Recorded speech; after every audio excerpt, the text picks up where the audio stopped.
You know, if you had to ask me, how do you know the character of a family? I would say you look to the children. When the children are well-mannered and polite, respectful of people, and they carry themselves in a way that is dignified in the society, that tells you what character that family has.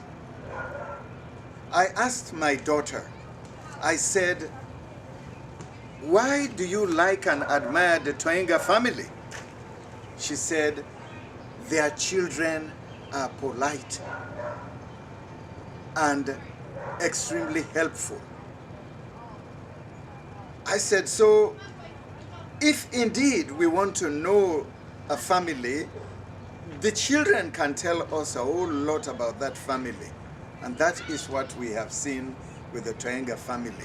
The Twainga family, through their children, have demonstrated to us that indeed they are a delightful bunch to be with. If you are in the company of the Twainga family, you know that you are in good company. This is why they are making such a positive influence in the society. They have raised their children, and their children are showing that indeed they've been well cared for and well taken care of.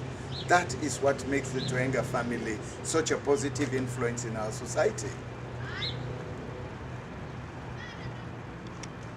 My name is Mamuna Tinyani, and as I and Bridget are my neighbors, and I am the one who nominated them for this award, whatever it is that you can call it, because of the excellent things that they have been involved with in the community.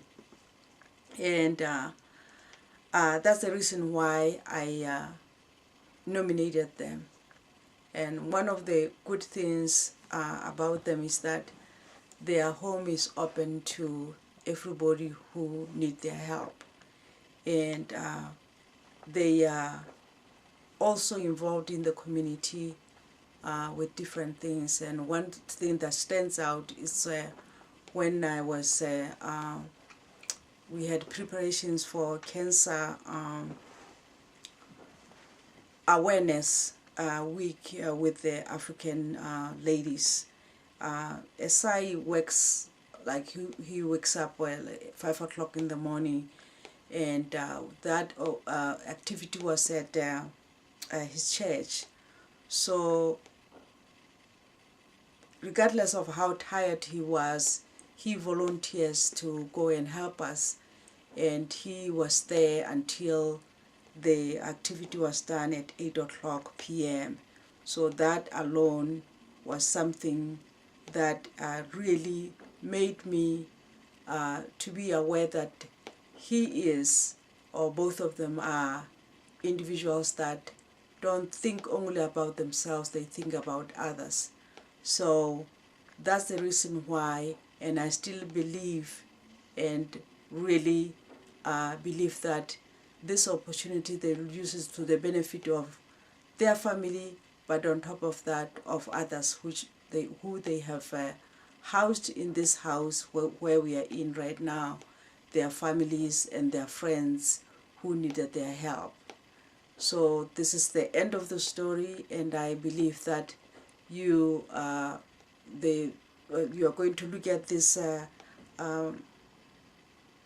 the nominees as individuals who will qualify and really make use of this award to help others, their family. They have 4 kids, and there's one on the way coming. And you know, let me backtrack again. I said this is the end of it. When they came to the United States, both of them, they had little English, and both of them, they did not have any degree in the United States, even if they had something from their country. But that, as we know, you have to start all over when you get to this country. But now, both of them, they have degrees that they can be able to maybe help their families in the near future and also help their community as well as the community back in Africa. That's all. Well, my name's Kim Pagel, and I'm a pastor here at New Covenant Bible Church. And I've known Isai and Bridget and their family since 2005 when they came here to New Covenant. I teach a class called Starting Point, and Bridget and Isai came to that class and I got to know them. I can recall them telling us the story about growing up in Chad and then being a refugee, and then through the United Nations being sent to Sioux City. I think it was first to Nigeria and then Sioux City. And Isai gave me a copy of his book at that time to get to know him a little bit. It's called A Teenager in the Chad Civil War. And I've looked through this book and got to know them and seen some of their struggle and process that they've been through, and I've been quite impressed. And I've got to know their family, been involved in their home, and they've been real involved in our church family, our community here at New Covenant Bible Church. And it's on that basis that I highly recommend them for this program in the Extreme Home Makeover. As probably you've heard, Isai and Bridget have 4 children and expecting a 5th, another one on the way, and their home, after moving in, they have found that it has termite damage. And they use their home. They've had they themselves have been refugees and immigrants.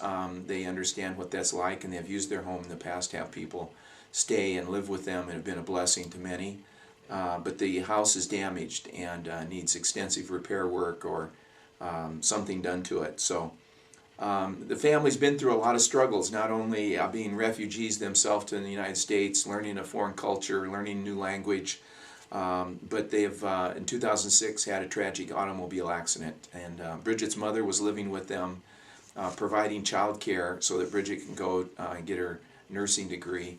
And in that automobile accident and rollover, Bridget's mother, she was very close to, was killed in that accident. And so life has been a struggle for them as Bridget's finished her education, and they've had to arrange child care in order to financially make it. But they're committed to not just thriving and doing well themselves, but helping others who are immigrants and refugees like themselves. And they have established a ministry called Journey of Forgiveness and Peace, where they speak locally. They've been, Isai has spoken at the University of Northern Iowa in Cedar Falls, Mount Mercy, Coe College, University of Iowa, talking about helping educate people what it's like living in a country that's not your own, and how we here in the United States and in Iowa can reach out and make a difference in people's lives and help us appreciate the struggles and things to overcome. And then working with the refugee and immigrant families themselves to accommodate and what it's like, how to navigate a foreign culture, and how to make this place that's so different than their African culture, make that a home, and live here successfully. Isai's been a blessing to us and our church, and he's been a blessing to many of these families who have got a lot of struggles to overcome. So it's with that, I highly recommend this family to you for your consideration.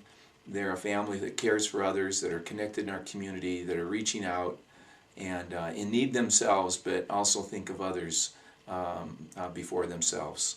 So thank you for giving me the opportunity to share some of my story and the story of Bridget and Isai with you, and hope that they'll be able to make it as finalists and be selected for this awesome experience. Thank you. Well, I'm excited to be able to talk about Isai and Bridget. I've known them for a few years now. They've come to our Sunday school class and have got to hear their vision and their story, and had a chance to read his book, and had him come and speak and before our class a few times, and have also worked with him in different projects around, helping people out. He's been really active, and whenever there's a work day, whenever someone needs something, he'll come out and work alongside, and learning new skills like painting or roofing or just any kind of home repair projects. Also been privileged to work with him with some of his Journey for Forgiveness and Peace center that they have their meetings where they invite refugees from the community to come and hear some encouragement and hear some advice on how to be involved in the community, how to learn how to adapt to the community. He's been helping individuals. One man who bought a house that needed a lot of work. He's been helping him and getting that set up, and just been a good friend, and just really excited about this opportunity he has to be involved in the home makeover program. So I just wish him the best with that. I've had a chance to be in his home and help him as he's prepared some messages to share about his activities with Chad, and desire to go back there and help some of the people from his home village with water projects, drilling for that, also bringing them some computer equipment, rebuilding some churches that will have more room and things like that. So just really excited about that, and excited to be a part of that. So thank you. My name is Bonnie, and I've known Ezai Tongar for about 3 years. I've seen him as a very caring man, passionately trying to use his personal struggles in adjusting to this country for the help of others and to promote greater understanding. I've seen the video he made, providing a very real portrayal of what it's like for a newcomer to this country. As I made this video to educate others, he's shown it to the police and many others in the community, talking about culture and inviting conversation and understanding. I teach English to adults who are here in this country trying to learn the language and culture. We've had a large group of refugees from Africa who've really struggled with our language and way of doing things. When I talked to Asai about them, he immediately offered to help. He took time off from his job to visit and speak to the class. He shared his experiences and offered some possibilities for them. Then he handed out a piece of paper to each student, asking them to write down what they need. He also gave them his phone number and asked them to call him at any time with questions or if they just wanted to talk about a problem. He's been working to provide for those needs that were written down since then, working to provide clothing and computers to these students. He's also helped with a student who suffered a very serious injury and as a result had a huge hospital bill. And he's been involved in trying to work that out with the hospital and with the student. Asai has worked for peace through many meetings, peace for African countries, peace and understanding here for those with cultural differences. He has sacrificed his time and his finances. He has given meals and provided large group opportunities for people to get to know each other, refugees and immigrants and other people in the community. He has brought people together in so many ways. He has a huge desire to be involved in the community and to help others. Thank you.